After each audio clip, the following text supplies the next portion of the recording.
Assalamualaikum warahmatullahi wabarakatuh. Semoga apa yang saya sampaikan ini bermanfaat bagi para pemula ya.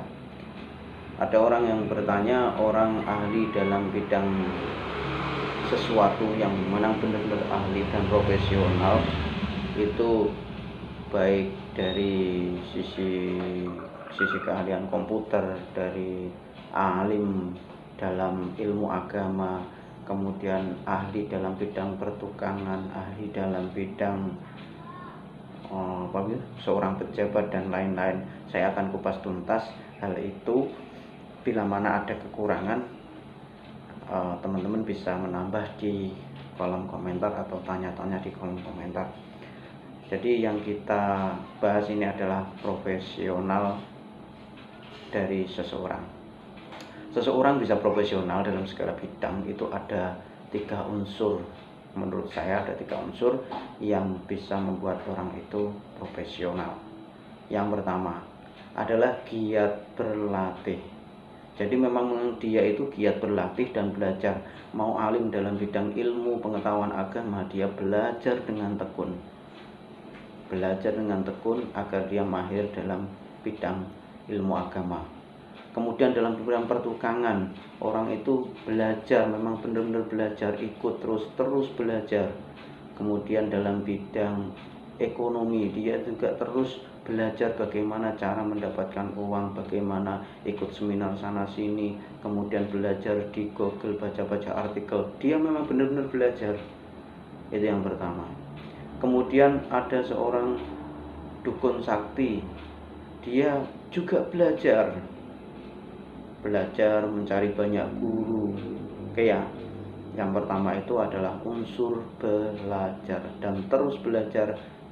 Karena apa? Orang yang berhenti belajar itu biasanya akan kalah dengan orang yang terus belajar. Dia pintar di sekolahan dulu, tapi dia berhenti belajar, dia akan kalah sama orang yang terus belajar. Yang kedua, faktor genetika atau faktor keturunan yang baik, keturunan bapaknya. Banyak orang yang bapaknya tukang, kemudian anaknya juga tukang, padahal anaknya itu belajarnya minim, asal-asalan saja. Kemudian banyak orang kiai alim, anak-anaknya jadi gus, kemudian jadi kiai, padahal belajar ya apa gedabrus ngono ae. Nang pondok ya turu-turu ae. Akhirnya dia pulang jadi orang alim, jadi orang besar.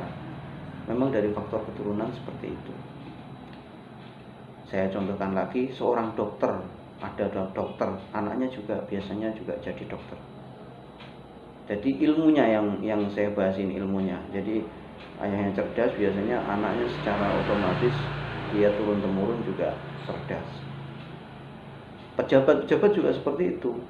Dulu mbah-mbahnya lurah, mbah-mbahnya presiden, mbah-mbahnya DPR yang ada saat ini, iku mbahe dhisik iku yo wong yo mulya-mulya, yo anak buah raja, yo adipati. Sekarang anak turunnya juga jadi lurah-lurah.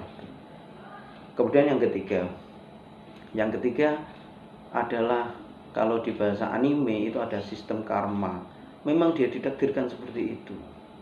Jadi sebelum lahir dengan doa-doa, dia itu sudah ditakdirkan, oh ki wis ditakdir dadi tukang, oh ki wis ditakdir dadi dukun, oh ki wis ditakdir dadi kiai, oh ki wis ditakdir dadi dokter, polisi dan lain-lain. Ya.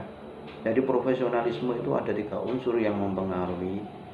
Yang pertama memang dia benar-benar belajar dan menekuni profesi itu. Kemudian yang kedua itu adalah faktor keturunan dari atas-atasnya dulu. Yang ketiga itu memang dia ditakdirkan. Jadi kalau yang ditakdirkan tanpa belajar, tanpa apa, langsung iso wis. Cara komunikasi ngomong gedebrus, kalau memang dia ditakdirkan langsung iso ngomong. Ada anak kecil yang di daerah Afrika itu tidak pernah belajar Arab, tidak pernah belajar Al-Quran, lahir kemudian dia bisa bicara, berapa tahun dia berbicara dan dia hafal Quran. Itu memang sudah ditakdirkan seperti itu. Padahal dari faktor genetika dia keturunan orang non muslim dan dia tidak belajar. Oke, thank you. Semoga bermanfaat sekilas kolom komentar. Assalamualaikum warahmatullahi wabarakatuh.